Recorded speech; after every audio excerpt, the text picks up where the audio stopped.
Y'all, I cannot believe the words that are about to leave my mouth, but I actually agree with the White Loftus.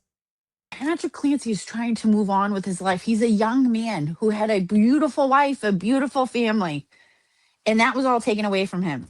And are we saying that he's the guy that we should be blaming? Hello, hello, hello, and welcome back, roommates, to another titillating edition of Alexasrewm, where we are not lawyers, we are not medical professionals, and we are not law enforcement. We are just people who have opinions about all things going on in the true crime community, including.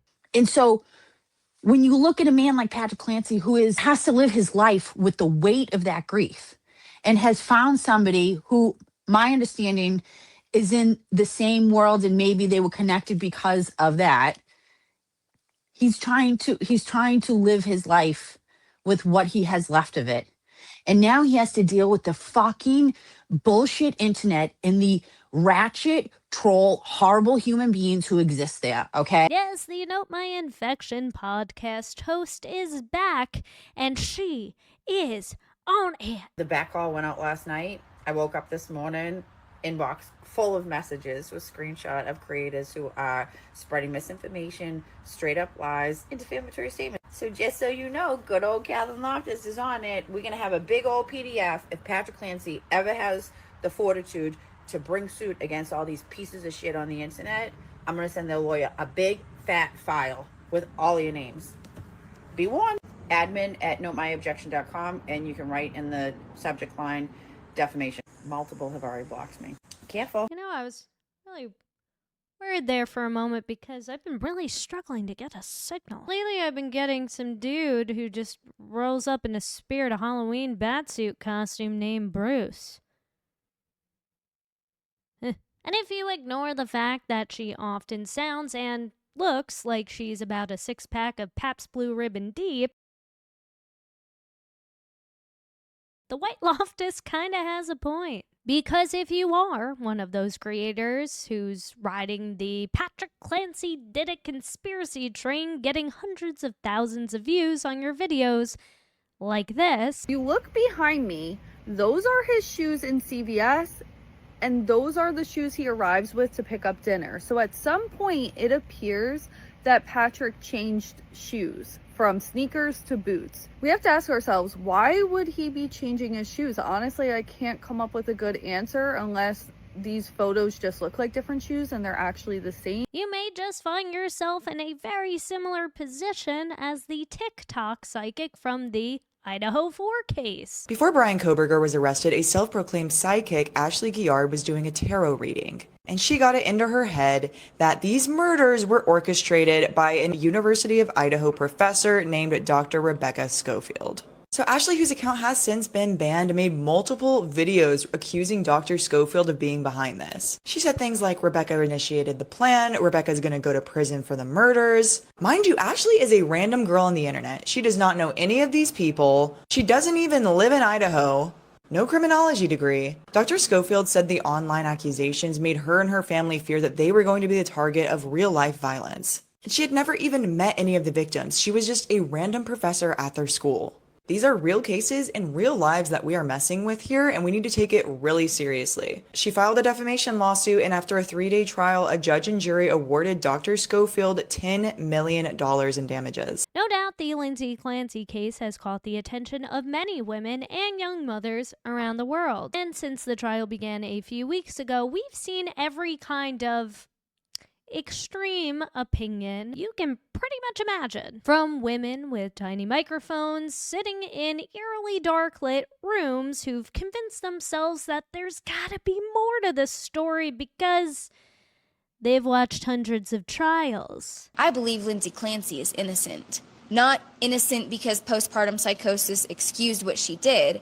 I mean, I am no longer convinced she killed those children at all. And I believe the questions surrounding Patrick Clancy deserve far more scrutiny than they have received. That isn't feminism, that isn't misandry, and it sure as hell isn't me deciding a man is guilty simply because he's a man. Excuse me, are you here for the Vagina Monologues audition? To country music artists turning Lindsay Clancy into this year's Karen Reed. Could Lindsay Clancy be this year's Karen Reed, being framed like a Van Gogh masterpiece by her husband who wanted a new life, and why? It's no wonder why so many universities and colleges across the United States have removed the SATs as a requirement, or why so many qualified teachers are now finding themselves out of work because they're not willing to skew the scores of underperforming students who are entering the classroom practically illiterate. I think that we are all watching Lindsay Clancy realize she actually didn't kill those fucking kids. Why did he need a GoFundMe? Is he paying for her lawyer? $1.7 million for what? How much does a funeral cost? And from what I've researched, there appears to be roughly 4 main schools of thought when it comes to this case. The first being that Lindsay Clancy must have been possessed by a demon, because the burning bush told me, just look at the eyes. The second being that Lindsay Clancy was just being selfish and she hated her kids because postpartum depression isn't a real thing, despite historical evidence proving that women have been experiencing forms of postpartum depression and psychosis since before the fucking Middle Ages. But the next being a modern spin on the Nancy Grace classic, The Husband Did It, this time with the cops and the ADA running an underground schmedophile ring. Hypothetical scenario. A man is abusing his 5-year-old daughter. He is part of a pedophile ring. Other members of this ring include his best friend, the ADA, chief of police, possibly some doctors, nurses. And now let's say that the mother finds out. Let's say she takes her daughter to the doctor to get some digestion issues looked at, UTIs, things like that. Let's say that doctor suggests to the mother that this child has been abused and she has been abused recently. So of course the mother goes home and confronts this monster of a man. What do you think he would do in that instance? Do you think he might snap, strangle his wife? Did the thing with, the other 3, because why not at this point, right? Would he then enlist the help of that ADA, that chief of police, those doctors and nurses that are in that ring to help him cover it up? Don't forget what they did to Karen Reed. Except John O'Keefe wasn't hit with a fucking car. Not just Karen Reed's car, but any car. And up until this point, this is the only theory that the Commonwealth has ever presented. The only unaliving weapon that they've ever presented. So the two are not the same. And lastly, the healthcare system failed her. And if she hadn't been prescribed a pharmacy's worth of drugs all at the same time by a toddler 1 month into the job, this probably would have never happened. So guess what school of thought I'm in? It's typical of the Massachusetts mental health system. It's like, nope, you've been in the bed for a few days now, you don't qualify as suicidal, we're sending you home. And it was weeks, I think, after they sent her home that she killed the children. So before we dive any deeper into this, I hope that makes my position extremely clear. I believe that the healthcare system absolutely failed Lindsay Clancy, Patrick Clancy, and each of those children. I also believe that if she had remained in the hospital instead of being discharged when she said she wasn't ready and received the appropriate treatment she actually needed, this, again, probably would have never happened. This case is clearly not black and white, as some people want to make it out to be. And it has definitely shown a bright spotlight on a very much needed conversation about postpartum depression and postpartum psychosis. Because this is what it can look like when it goes untreated or mistreated. Even though Lindsay asked for discharge and it was granted, McLean failed her. These outpatient, I'm sorry, Dr. Jennifer Tufts, I'll say, we know the name, but I think that woman needs to lose her license. I'm going to be straight up. McLean needs to be held accountable. They did clearly not do their proper assessment when they granted her discharge. I'm going to be straight up, okay? And I'm going to say that as somebody who's worked on that unit and had to approve discharge. You are a well-trained mental health professional. You know when you are assessing a woman with postpartum mental health, you need to be doing a damn good job of making sure that she's not going to go hurt her kids because of where she's at in her mental health. And I don't think McLean did a proper assessment. I don't think they asked any questions about the kids. A lot of times when you're discharging from this unit, it's about, are you going to go hurt yourself? And she was suicidal. So she should have had a suicide assessment. But knowing that this is postpartum, I do believe that McLean failed her by not doing a better assessment about where she was at with her kids. However, this kind of dystopian hero worshipping of Lindsay Clancy like she's some kind of Joan of Arc, just it ain't it for me. And I know that some of you are craving community. As human beings, we do, especially women, because we are generally, no offense to dudes, a little bit more sympathetic, empathetic, and we crave sisterhood. Sisterhood of the traveling pants. So I see why some women may be attaching themselves to Lindsay Clancy like she's the mother of all mothers in the name of mental health awareness, to the point where they're actually casting justice spells. Doing a justice spell for Lindsay Clancy, because I know the truth will come out and the real villain will be revealed. Or manipulating your 7-year-old daughters into handwriting pen pal requests to Lindsay Clancy. Lindsay, my name is Ember. I am 7 years old. I support you, and I am sorry the system failed you. We can be pen pals if you want. Love, Ember. But the fact of the matter is, no matter how many windows you non-binary blueberries want to simulate throwing yourselves out of, this weekend I've seen 2 different women hanging out of their own windows. The first woman was hanging out of her 2-story window after putting blue dish soap on her wrist to show where the stain should have been if Lindsay opened. You know, it's like that one time Michael Jackson was dangling blanket over that balcony railing.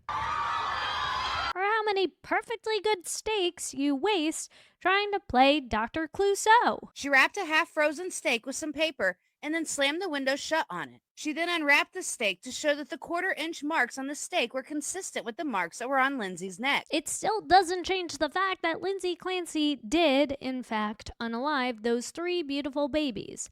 Never forget that. And if you took 3 seconds to skim through the first couple of pages of her civil complaint, you would see Lindsay Clancy's own attorney, who is paid to represent her, states that she did it in the complaint. As a direct result of defendant's negligence, Lindsay suffered catastrophic physical injuries, including permanent paralysis, meaning not caused by Patrick Clancy, and she lost her 3 beloved children, Cora Marie Clancy, Dawson William Clancy, and Callan Patrick Clancy. Lindsay now faces a lifetime of physical disability, psychological trauma, and the unbearable grief of waking up every day knowing she unalived her children, all of which could have been prevented had defendants provided competent medical care. So if you want to continue creating content where you're simulating throwing yourself out of a window and mocking, because that's what you're doing, mocking people who experience self-unaliving ideation, all because you desperately need to be right about a made-up theory you've convinced yourself of in your brain that a grieving father who quite literally has lost everything, go ahead.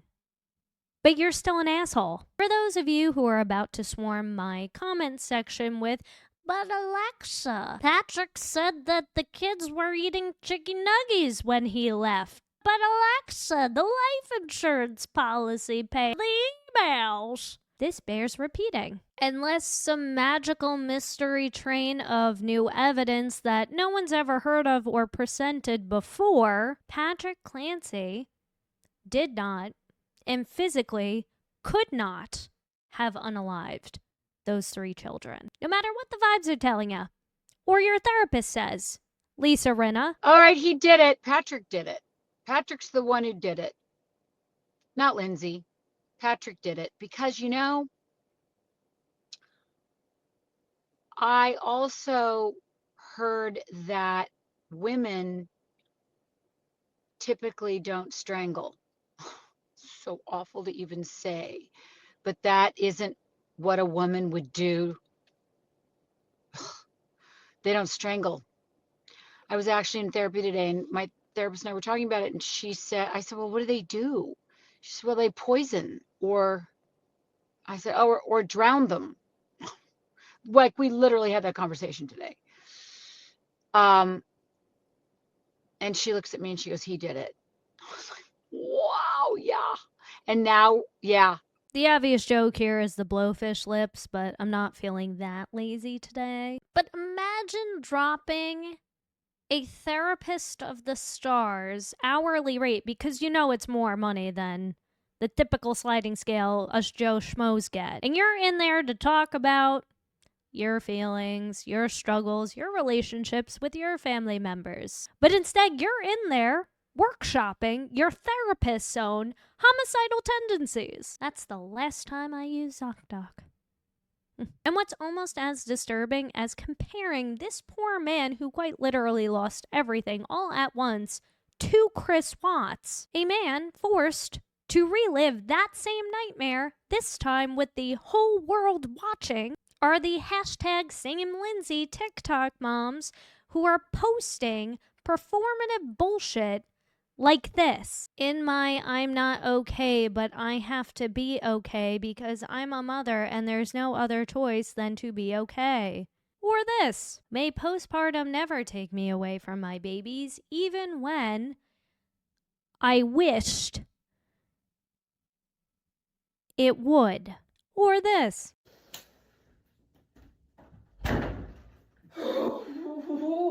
We can all see you bend down, hit record, and physically get into character.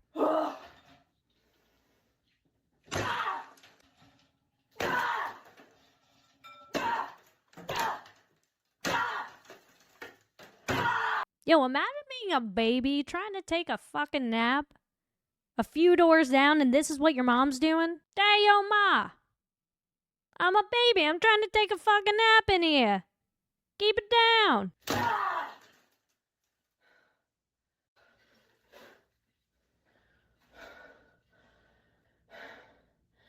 It's the final blow.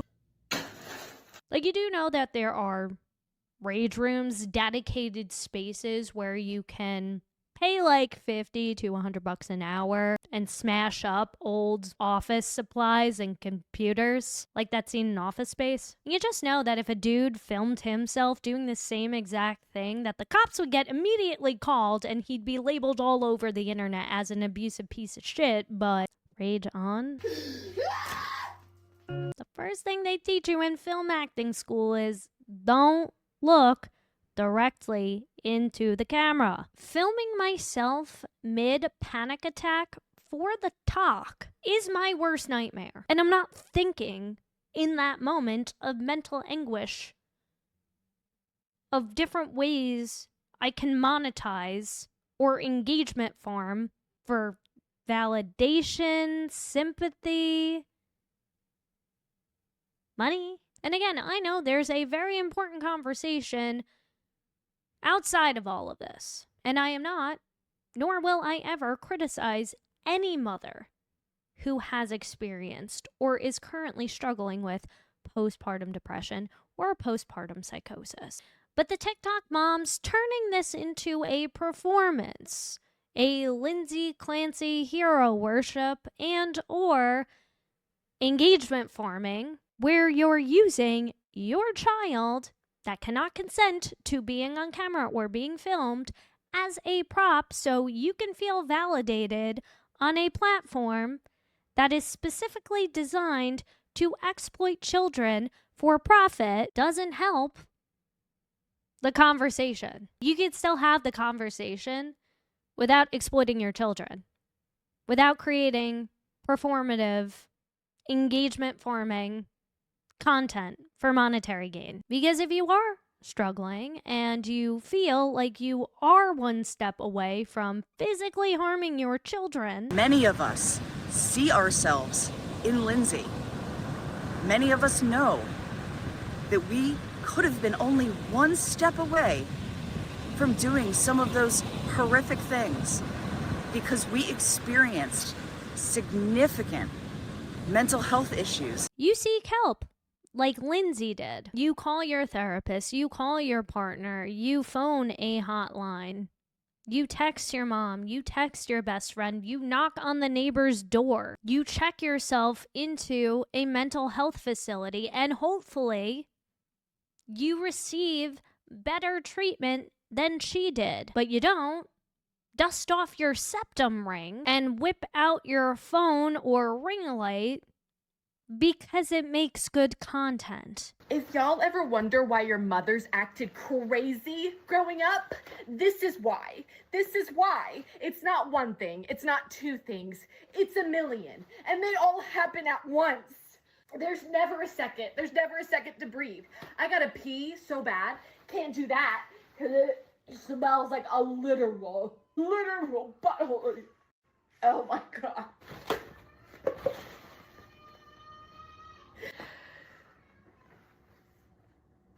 I'm breaking, and I did my makeup today, so it's gonna run. And I think this tweet sums up this whole phenomenon extremely well, and how I personally feel about this just entire case, because it's just horribly tragic at the end of the day.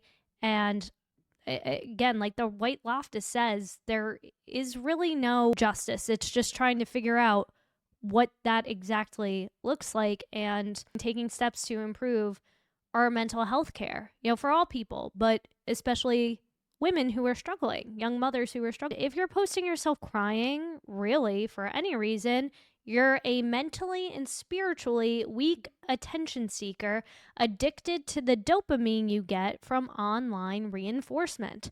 Also, this conformity clout phenomenon among women, the specific why here is simple, and the fix is get off the internet. There's much more to discuss about what is happening to women and motherhood and society at scale, but it's kind of fruitless to do so while lumping in this crying, raging out video posting. Exactly. Get off the internet, and get your fucking kids off the internet, because TikTok especially is a sewer, but the internet as a whole is a disgusting, vile place where there are cretins who will take images of your children, who you're plastering all over the World Wide Web to see, and creating AI images of them and distributing them. But that's another discussion for a whole other day. And going back to this, just get off the internet, go touch some grass, read a book, watch a funny movie. Stop watching criminal trials that are going to trigger you. And if you absolutely need a conspiracy to chew on,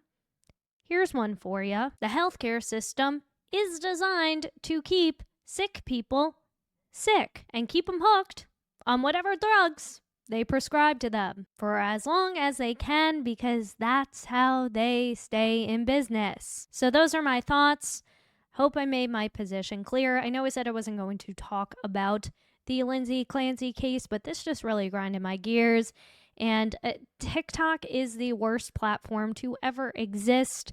If you can avoid going on it, don't go on it, because the brain rot is real. But I probably will cover some aspects of the civil suit, because that's fascinating to me. And Rosemary Scapicchio is representing Lindsay Clancy. So with that said, thank you all so much for watching, and until next time. I didn't have any negative feelings towards my child. I just knew I was deeply depressed. And I didn't know where, the alcoholism was ending and postpartum was beginning. And I ran myself pretty ragged.